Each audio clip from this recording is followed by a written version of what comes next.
요한복음 6장 15절부터입니다.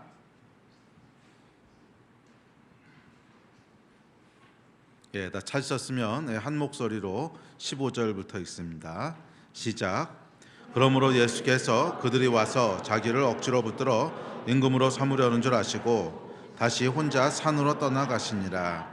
저물매 제자들이 바다에 내려가서 배를 타고 바다를 건너 가버나움으로 가는데 이미 어두웠고 예수는 아직 그들에게 오시지 아니하였더니 큰 바람이 불어 파도가 일어나더라.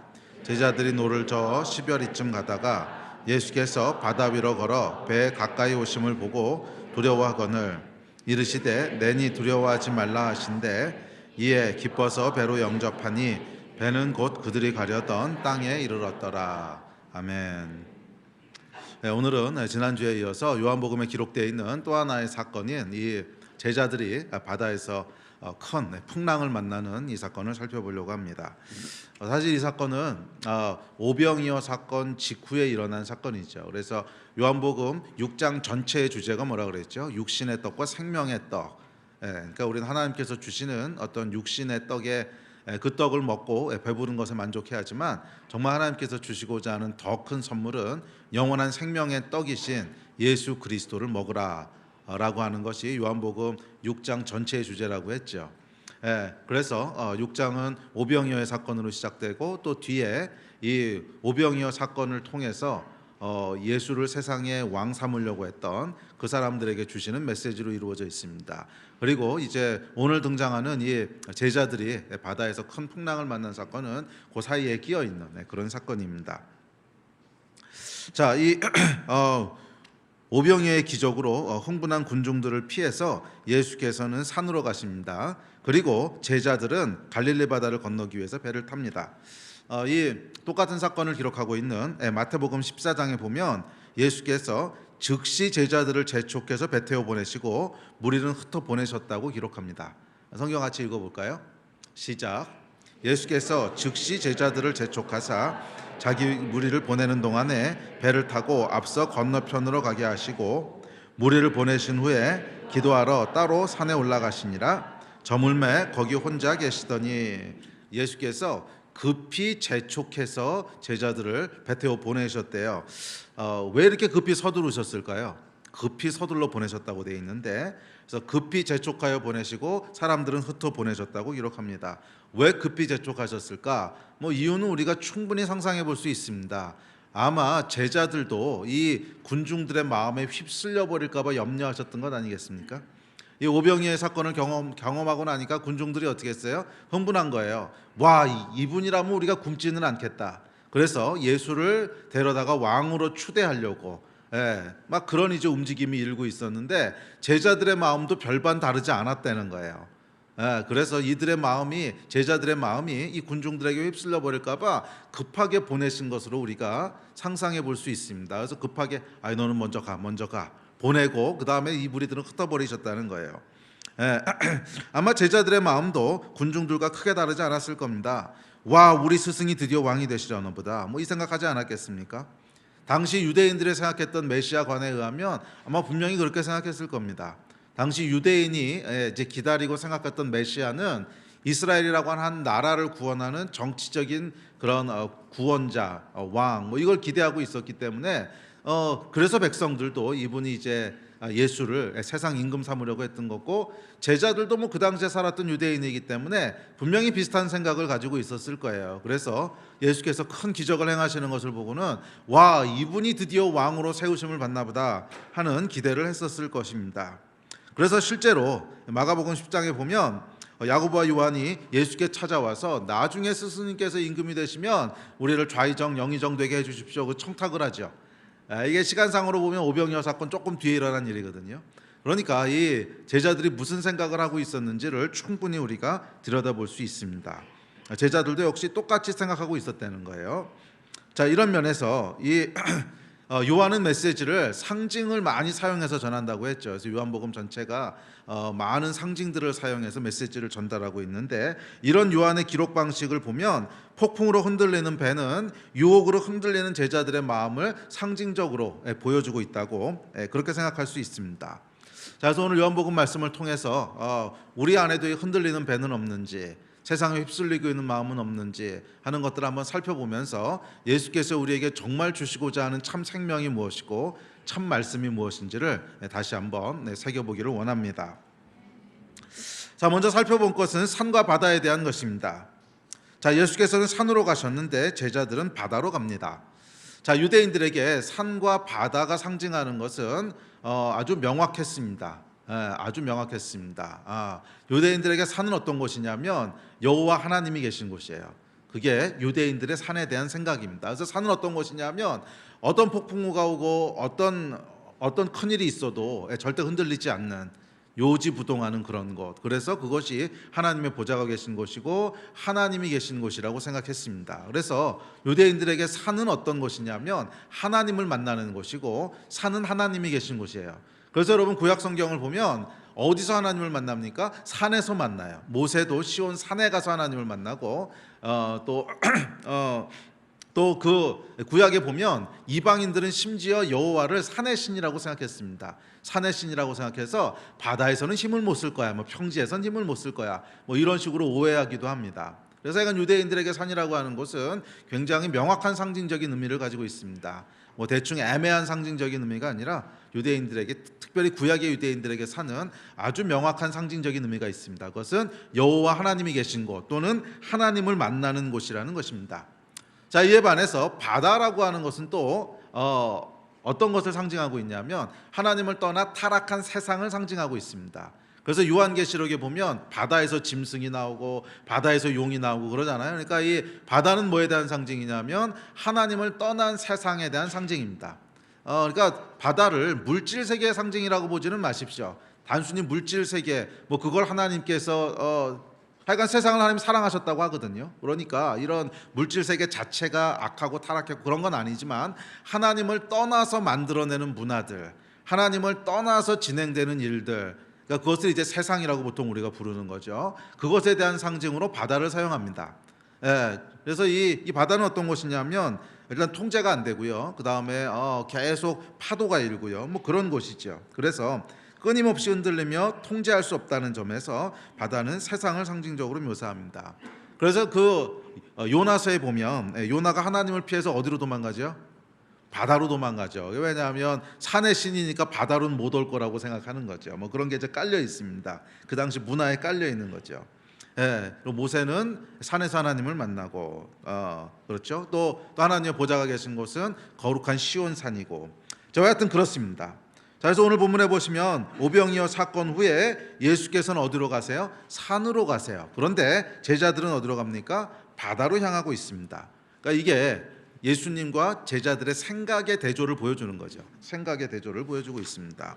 그러니까 예수께서는 하늘의 영광을 구하셨는데 제자들은 세상의 영광을 생각하고 있었다는 것입니다. 예수께서는 하나님의 얼굴을 구하는데 제자들은 세상의 성공을 기대했다는 것입니다. 이것을 상징적으로 보여주고 있는 그림이죠. 자, 그리고 이 바다 한가운데로 예수께서 걸어오십니다.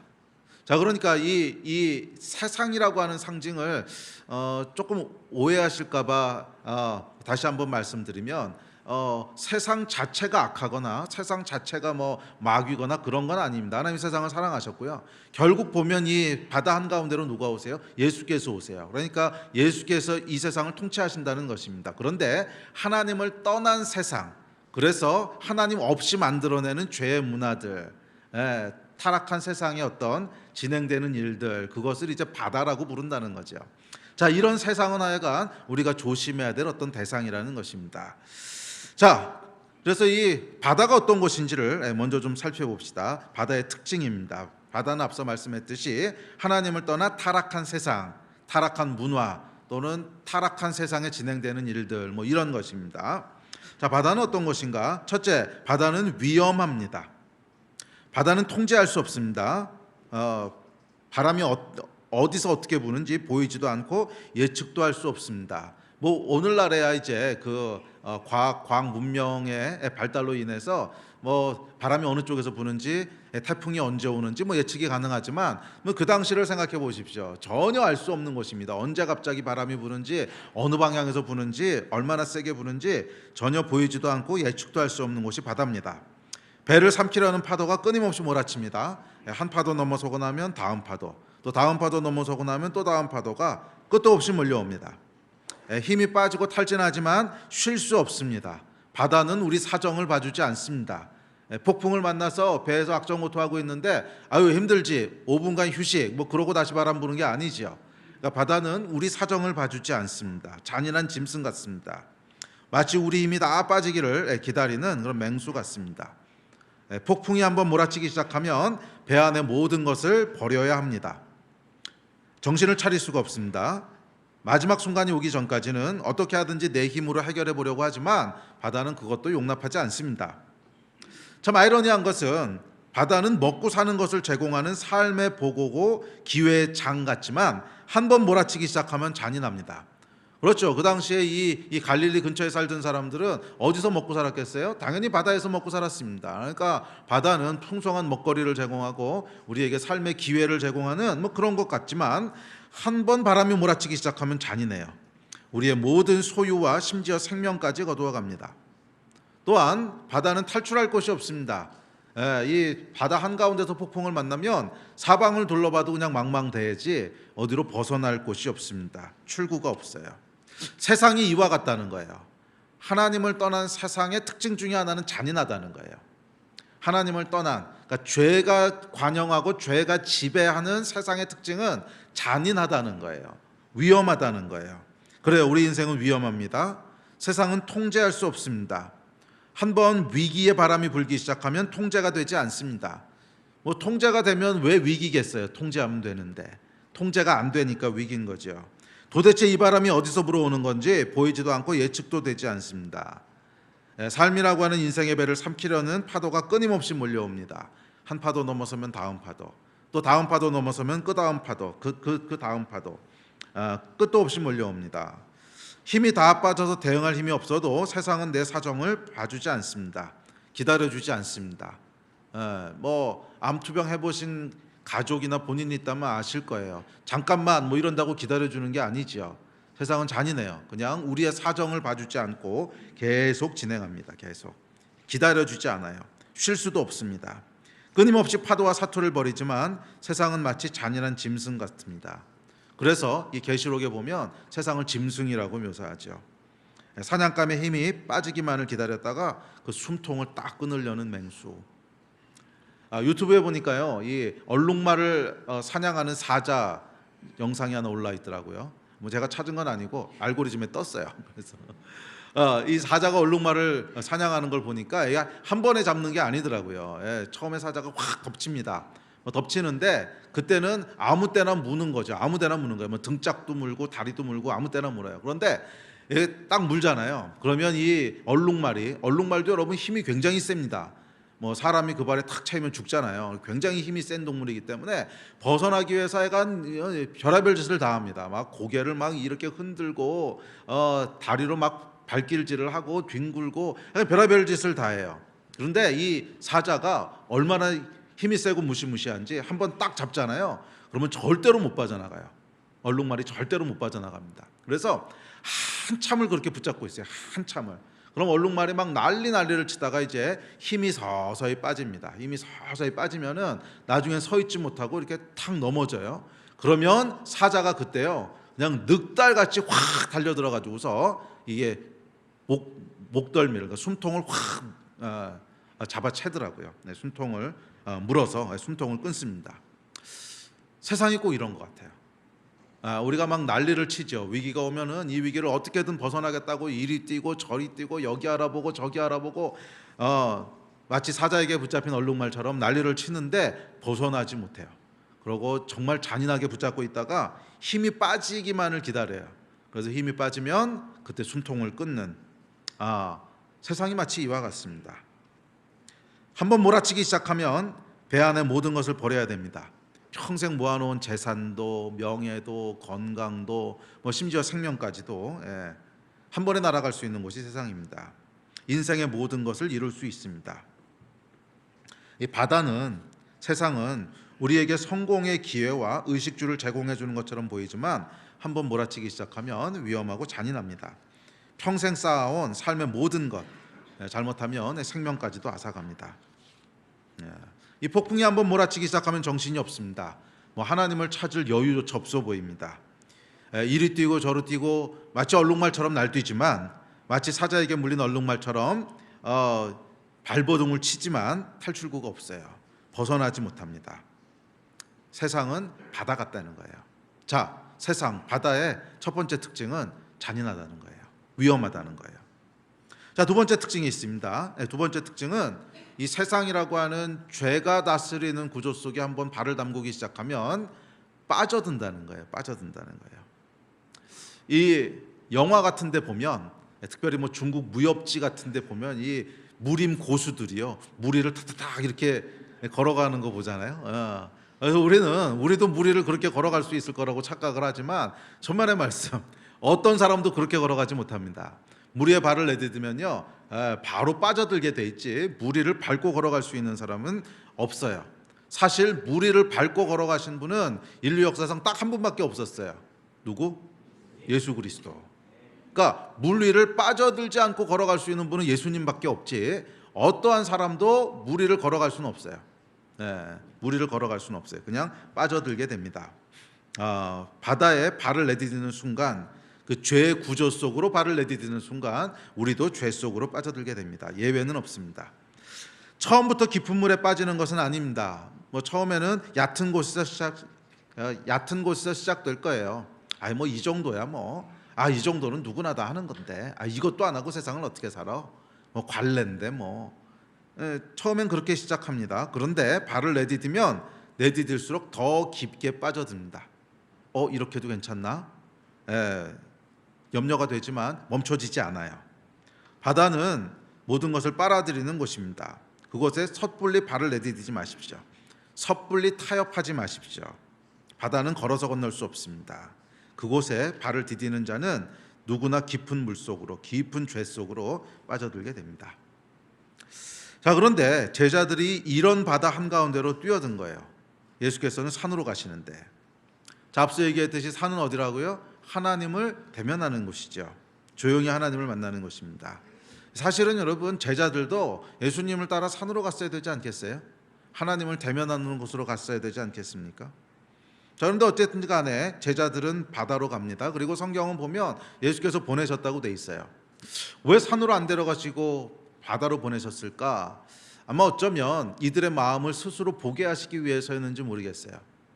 예수님께서, 하나님께서 하실 수 없는 일이 딱 한 가지 있어요. 그게 뭐냐면 우리의 마음을 억지로 바꾸는 거예요.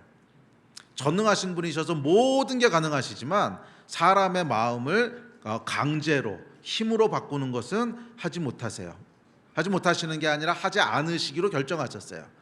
그게 뭐예요? 선악과잖아요.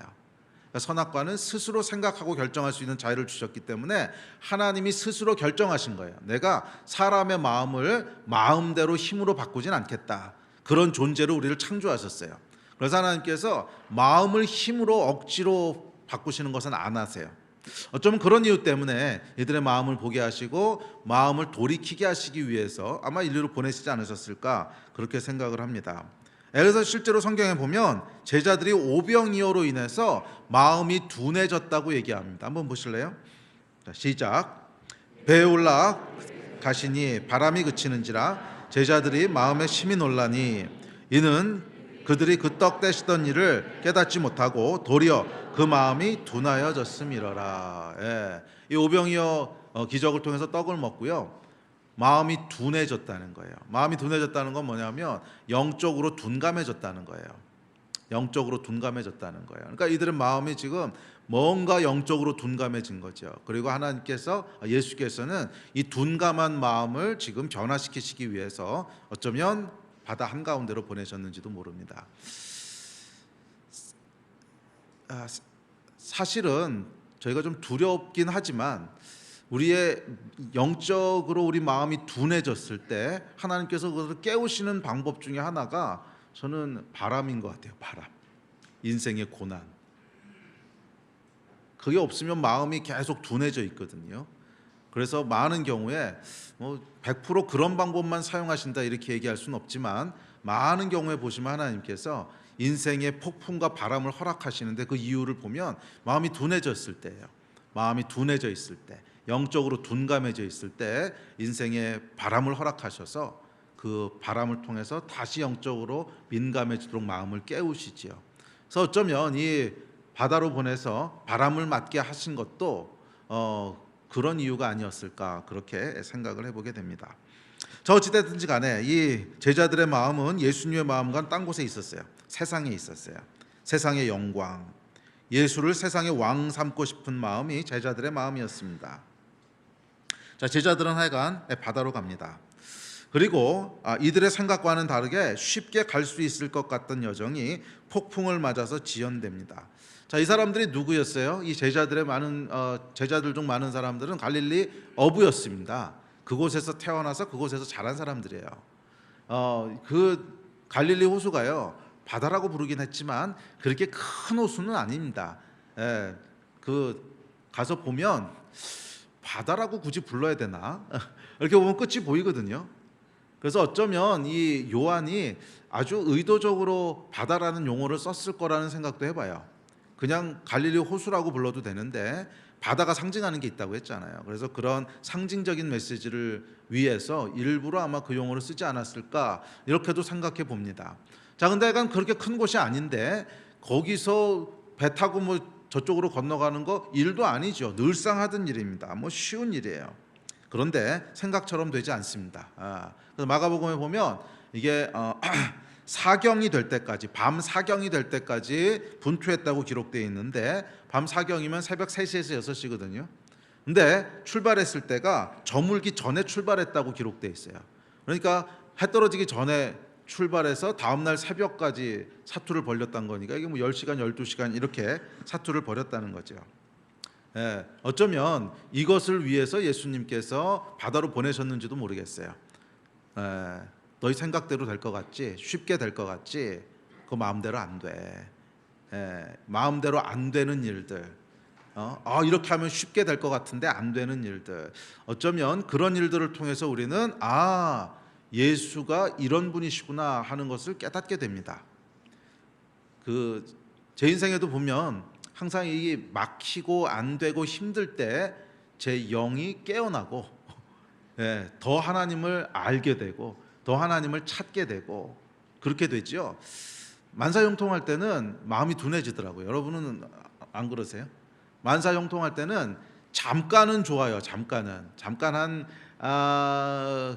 길면 한 달, 한 일주일 정도는 감사 예배 막 나오는데요. 이게 한 1년만 지속돼도 사람의 마음이 참 간사해요.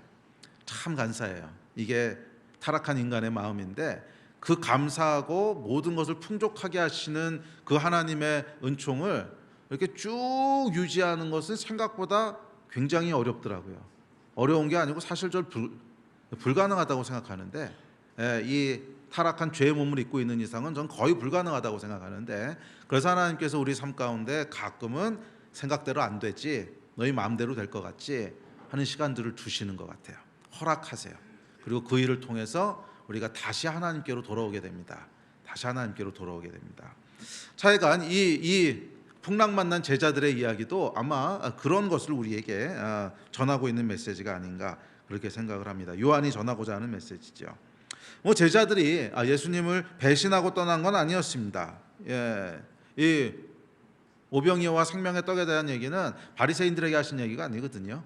그러니까 예수님을 대적하고 배반하고 이런 사람들의 얘기가 아니라 예수를 열심히 따랐던 사람들에게 주셨던 메시지예요.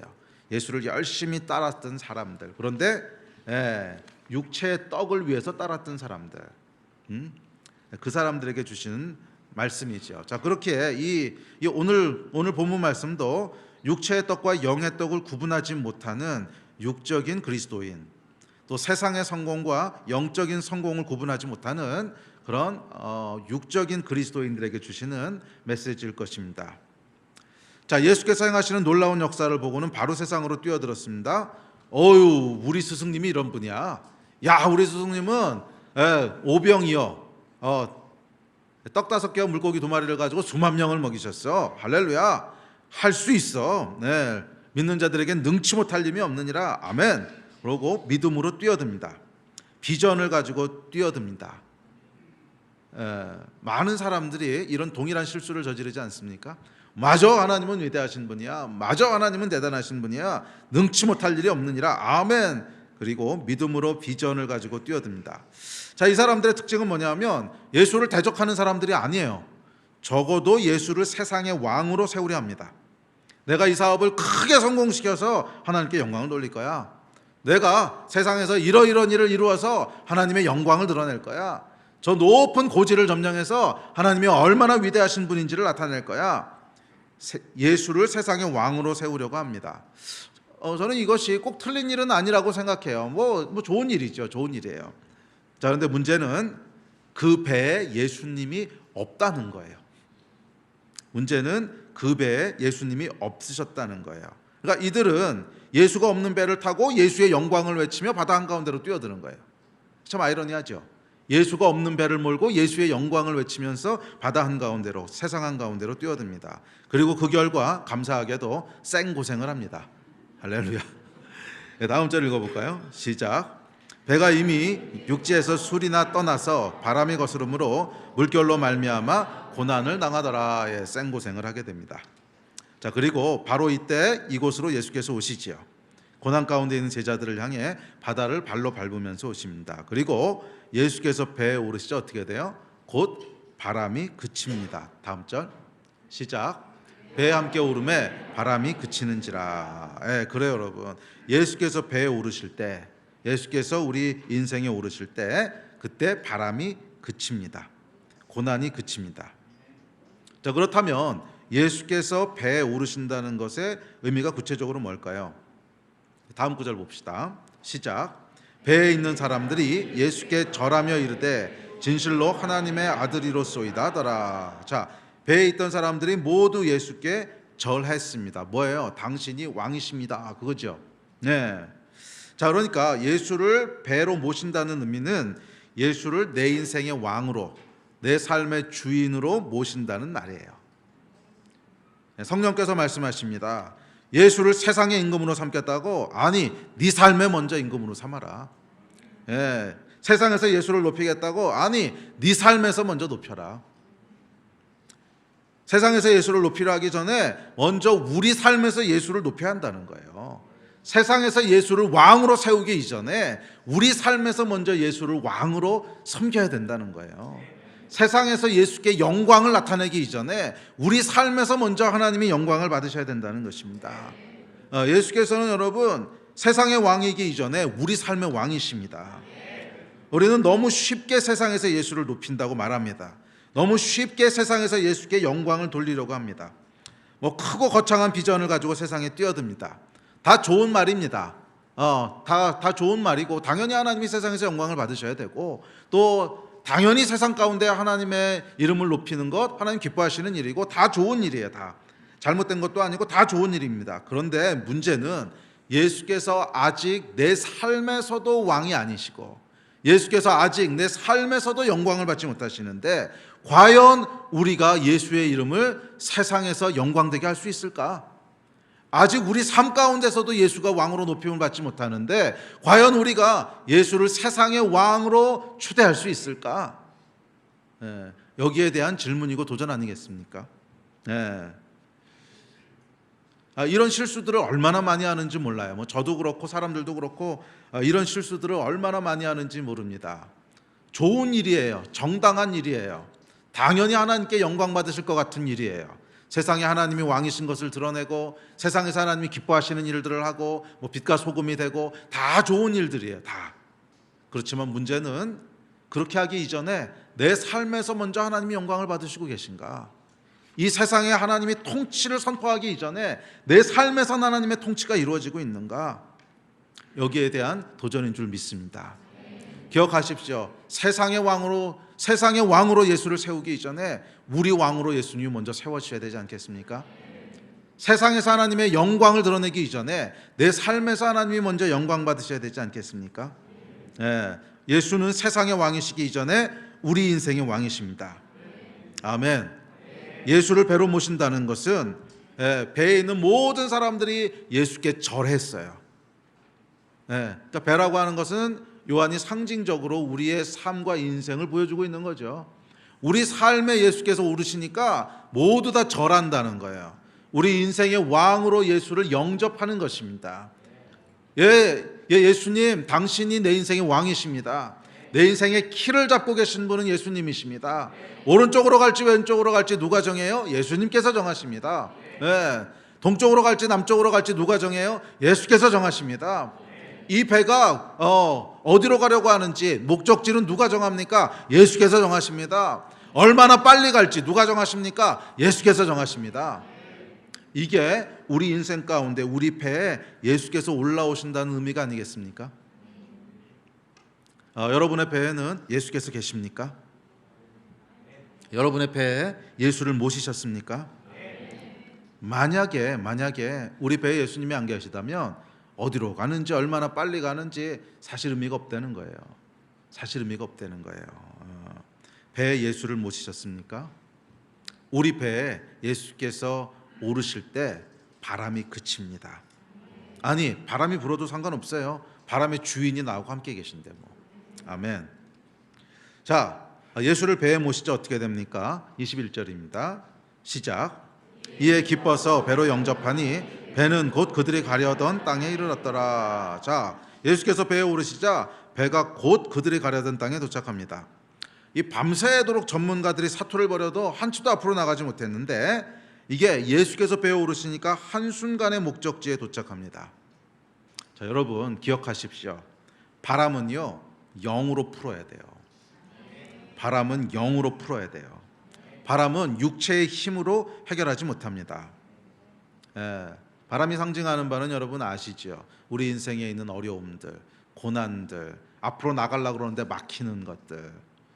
보통 이런 일이 생기면 우리는 우리 힘을 가지고 어떻게든지 앞으로 나가보려고 애를 씁니다. 또 어떤 거는 자신 있어 합니다.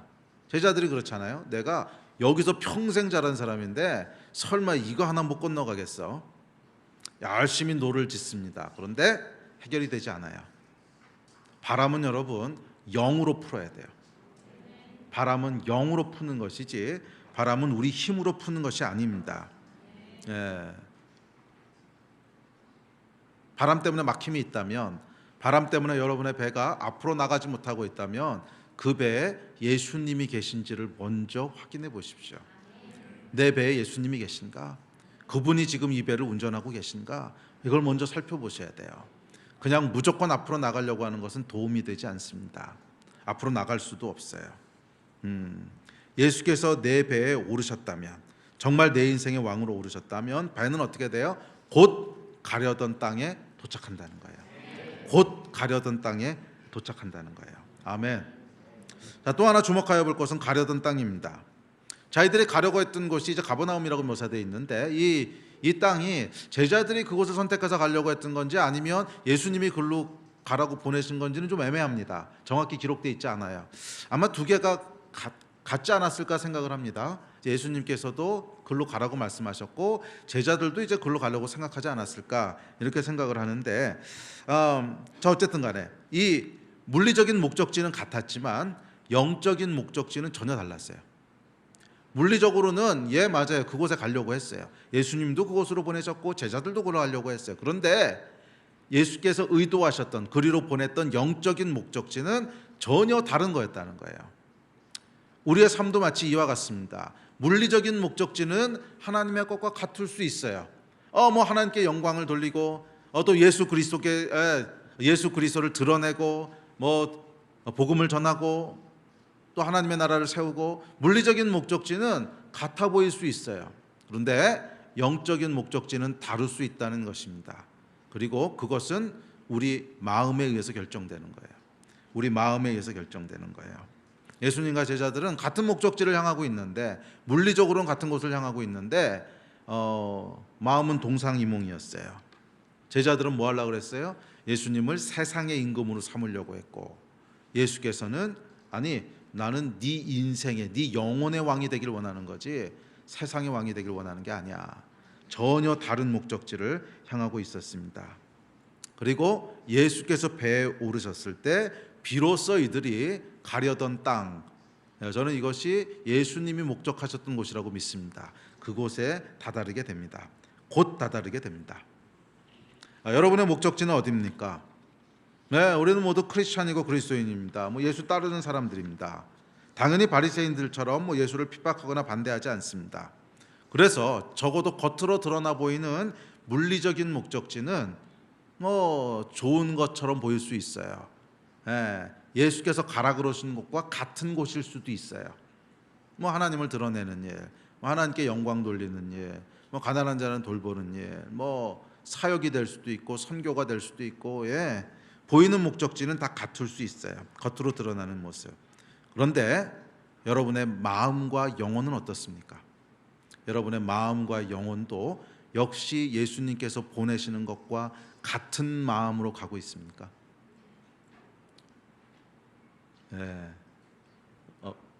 우리 예배팀 앞으로 나오십시오. 보여지는 목적지, 보여지는 내가 하는 일들이 기독교적인 일이라고 해서, 보여지는 일들이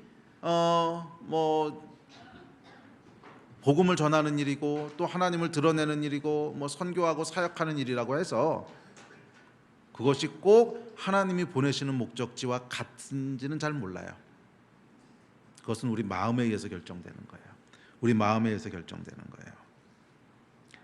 기억하십시오. 예수께서 원하시는 것은 세상의 왕으로 예수를 높이기 이전에 우리 삶 속에서 먼저 왕으로 예수님을 높이는 것입니다.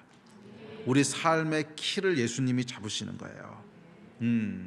세상에서 하나님의 영광을 드러내기 이전에 우리 삶 속에서 하나님이 영광 받으시는 것입니다. 여러분은 어떠십니까? 여러분의 배에 예수께서 오르셨습니까? 아멘. 그러셨기를 주의 이름으로 축원합니다. 우리 삶에 예수께서 오르셨다는 것은 다시 한번 강조하지만 우리 삶의 운전대를, 키를 예수께서 잡으셨다는 거예요. 오른쪽으로 갈지 왼쪽으로 갈지 빨리 갈지 천천히 갈지 뒤로 갈지 아니면 배가 가라앉을지, 그거 다 예수께서 정하시는 거예요. 우리는 배가 가라앉으면 큰일 날 것처럼 살려주십시오 그러지만, 아니 예수께서 이 배는 이제 가라앉히고 새 배 사야 돼, 우리는 가라앉도록 둬야 돼요. 우리 인생의 주인은 누구십니까? 예수 그리스도십니다. 세상의 왕으로 예수를 선포하기 이전에 우리 인생의 왕으로 그분을 모시십시오. 세상에서 하나님의 영광을 이야기하기 이전에 내 삶에서 하나님이 영광 받으시게 하십시오. 예수께서 타지 않으신 배를 몰고 신나게 달려가는 것은 의미가 없습니다. 빨리 달려도 의미가 없고 늦게 달려도 의미가 없고 어디로 가느냐도 의미가 없습니다. 어디로 가느냐보다 훨씬 중요한 것은 예수가 함께 계시냐는 거예요. 무엇을 하느냐보다 훨씬 중요한 것은 예수가 함께 하시는 거예요. 얼마나 빨리 가고 잘하느냐보다 훨씬 중요한 것은 예수가 함께 하시냐는 거예요. 여러분의 배에 예수께서 타셨다면 그 배가 어디로 가든지 얼마나 빨리 가든지 어디로 가는지 상관없어요. 그게 목적지입니다. 그게 목적지예요. 그리고 예수께서 우리 인생의 왕으로 들어오시는 순간 우리는 곧 가려던 곳, 하나님이 우리를 두시고자 하는 곳에 다다르게 될 거예요. 아니, 그것 자체가 이미 다다른 거예요.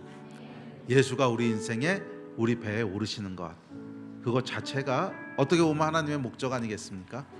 저와 여러분의 인생이 예수 없이 신나게 달리는 배가 아니라 좀 느리고 천천히 가더라도 예수가 함께 하시는 배가 되기를 주의 이름으로 축원합니다. 아멘. 우리 일어나서 기도합시다.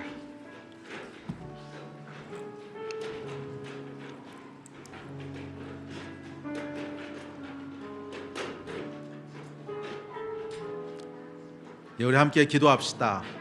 예수는 세상의 왕이시기 이전에 우리 왕이 되기를 원하시는 분이십니다.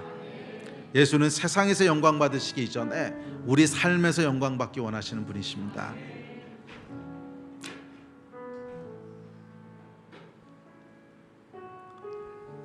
얼마나 빠르게 가느냐 하는 것보다 훨씬 중요한 것은 예수와 함께 가는 것 아니겠습니까?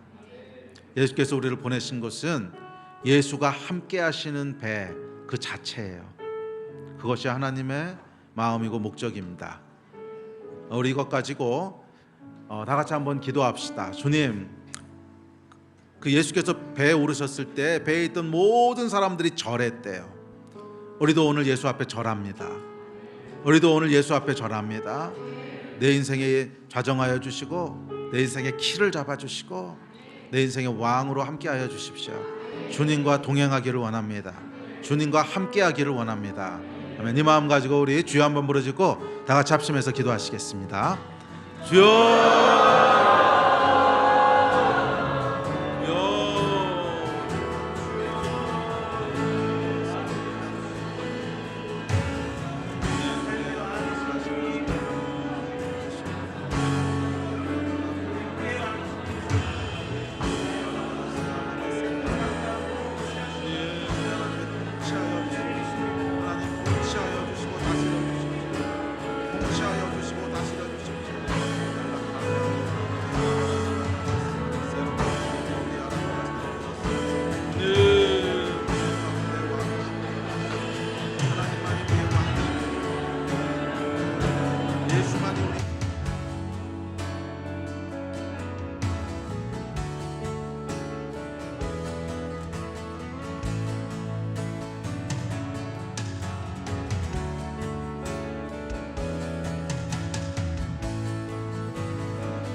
예, 예수께서는 우리의 왕이십니다.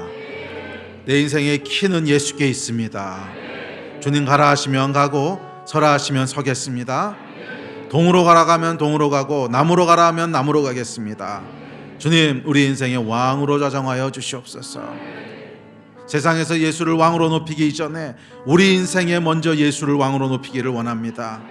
세상에 하나님의 영광을 이야기하기 전에 내 삶에서 먼저 하나님의 영광 받으시기를 간절히 소원합니다. 주님, 우리 인생의 왕으로 자정하여 주시옵소서. 또한 주님, 또 삶의 폭풍과 바람 가운데 있는 지체가 있습니까? 이 시간 예수의 이름으로 간절히 기도합니다. 폭풍은 멈출지어다. 바람은 그칠지어다.